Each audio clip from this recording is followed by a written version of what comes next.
Bonjour à tous et à toutes, j'espère que vous allez bien. Je suis Rose Carrière-Daigneault de Pouce Carré et aujourd'hui je suis ici pour vous présenter la collection Première Loge des éditions Prise de Parole.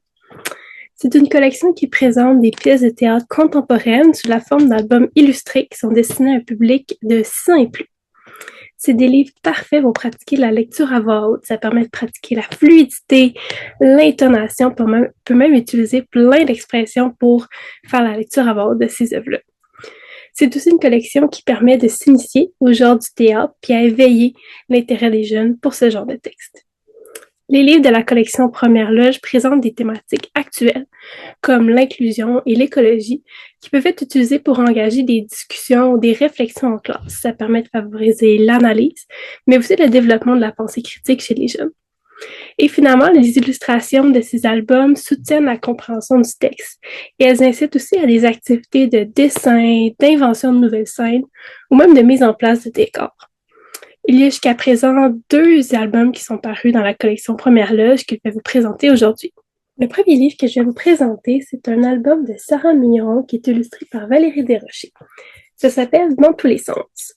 Dans tous les sens, c'est une histoire qui aborde les thèmes de l'amitié, de la créativité, des différences et de la confiance en soi. C'est l'histoire de nos 2 personnages principaux qu'on voit sur la couverture, Joe et Cam, qui nous est présenté sous la forme d'un dialogue théâtral. Donc, on n'a pas de narration comme un album classique, on a plutôt accès à un échange entre les 2 personnages qui nous est présenté vraiment comme dans le texte d'une pièce de théâtre. Donc, on a le nom des personnages ici, et on a cet échange-là qui nous est présenté de cette manière.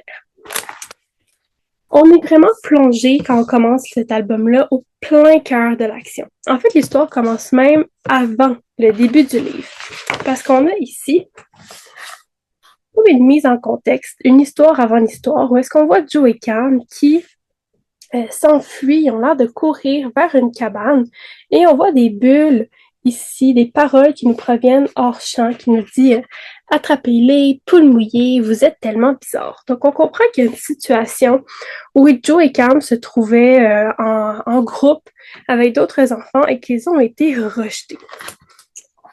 Ils vont se retrouver dans la cabane, là où ils se sont réfugiés, dans un endroit, un vrai bric-à-brac, où il y a plein d'objets qui sont empilés. Et cet endroit-là, ça va les inspirer en fait à se fabriquer leur propre ami avec les objets qu'ils trouvent dans la pièce. Ils se disent, si notre groupe d'amis ne nous inclut pas, ne nous apprécie pas tel qu'on est, pourquoi est-ce qu'on se créerait pas notre propre ami qui va nous aimer tel qu'on est?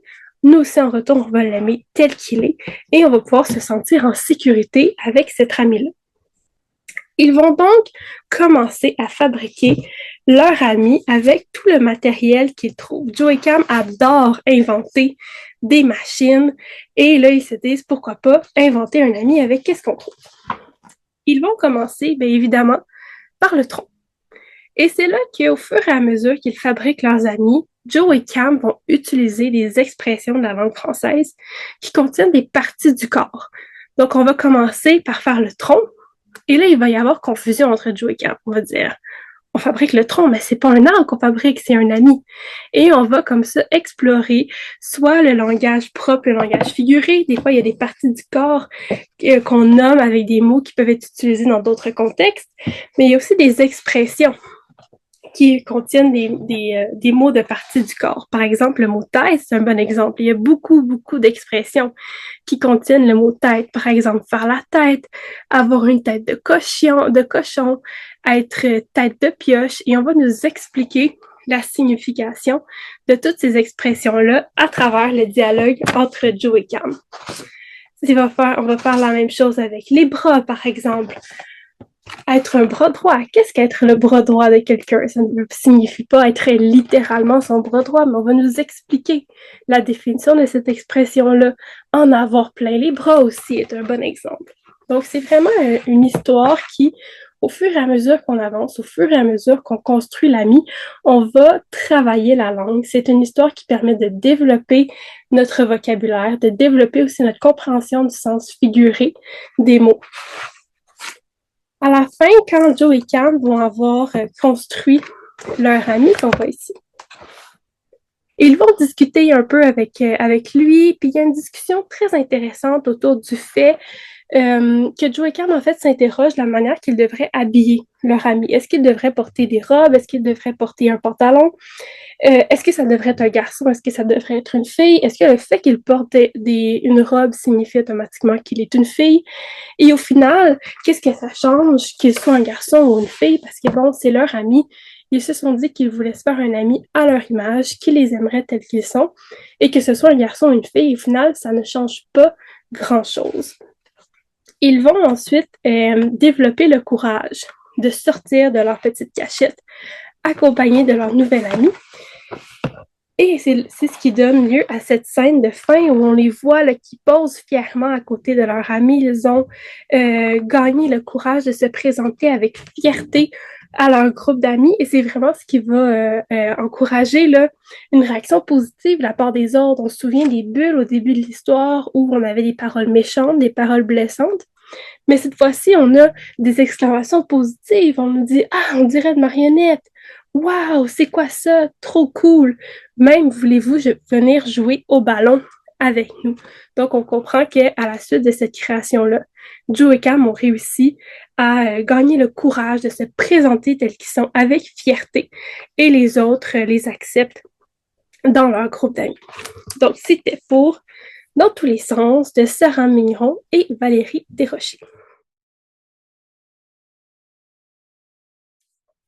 Le prochain livre que je vais vous présenter, c'est un album qui s'appelle Yasama et la calebasse Okori. C'est écrit par Lua Cheyenne et illustré par Tiffany Ratongaranta. C'est un livre qui, bon, lui aussi, tout comme Dans tous les sens, présente le texte d'une pièce de théâtre qui a été adaptée dans un album, mais cette fois-ci, c'est fait d'une manière un petit peu différente. Donc, contrairement à Dans tous les sens, on va avoir un narrateur qui va nous raconter l'histoire en plus des dialogues. Donc, on a un mélange des deux, ce qui donne lieu à des pages qui ressemblent à ceci. Donc, on a le narrateur qui nous raconte l'histoire au début et on a des dialogues comme ça qui accompagnent la narration.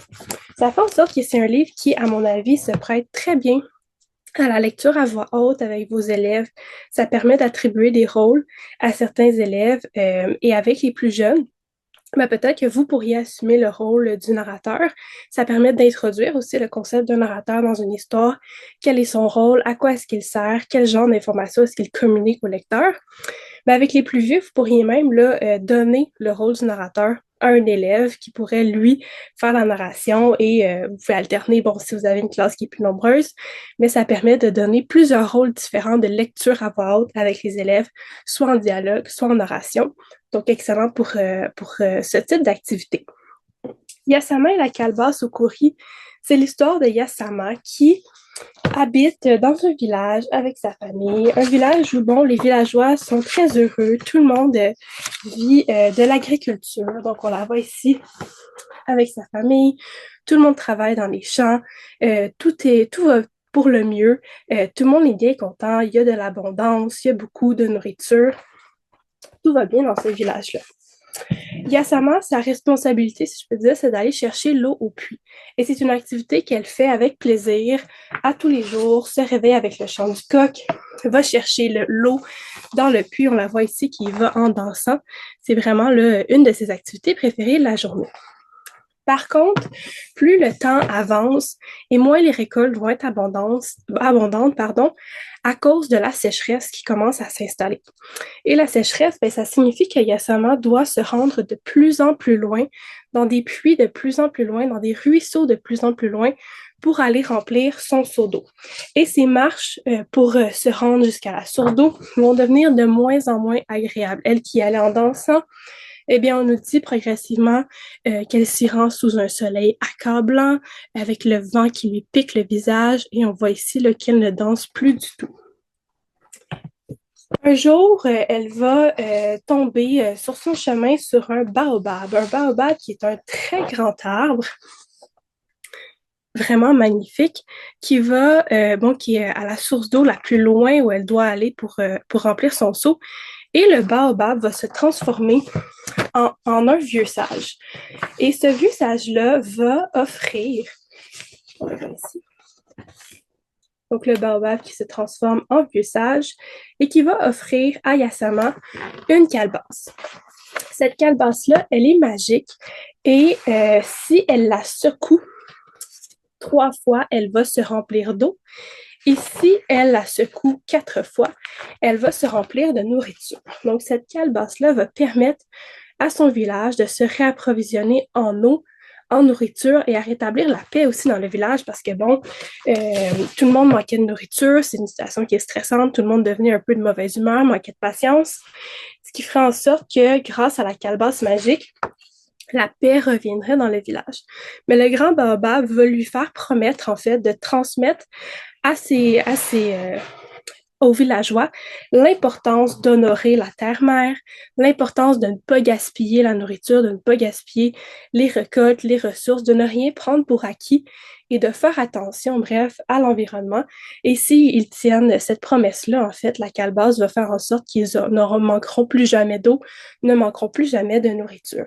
Donc, Assamar va revenir dans son village et transmettre cet enseignement-là du grand sage, du baobab aux villageois. Et c'est ainsi que la paix va revenir dans son village. On voit ici cette scène finale où tout le monde se rassemble autour du feu, tout le monde danse, tout le monde reprend là, de leur joie.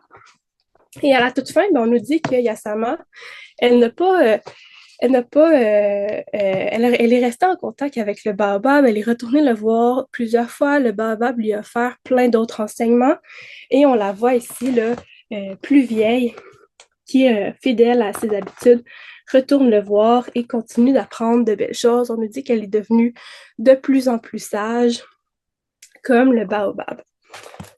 C'est une histoire qui, bon, justement, permet de parler d'environnement d'une manière qui est différente. On a cet esprit de légende presque dans cette histoire-là. Ça permet d'aborder aussi le concept de la sécheresse avec vos élèves. Peut-être un concept qui est un peu plus abstrait, qui est difficile à comprendre. Quel est le lien entre la sécheresse, le manque d'eau, le manque de nourriture, l'abondance des récoltes? Ça peut être une manière intéressante d'aborder ça. De parler de gaspillage aussi, de gaspillage alimentaire, mais pas que, de gaspillage de papier, gaspillage d'électricité.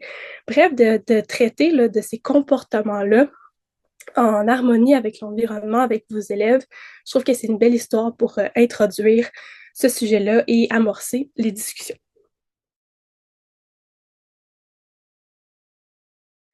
Et finalement, je vous invite à consulter les fiches pédagogiques qui accompagnent chacun de ces albums.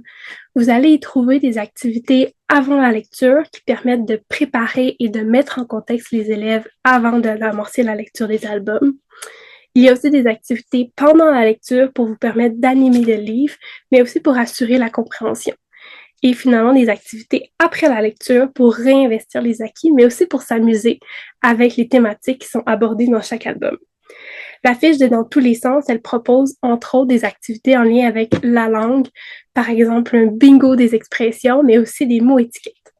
Et du côté de Yasama et la calebasse au Kori, vous trouverez des activités pour éveiller les comportements écologiques chez les jeunes. Sur ce, je vous souhaite bonne lecture et merci.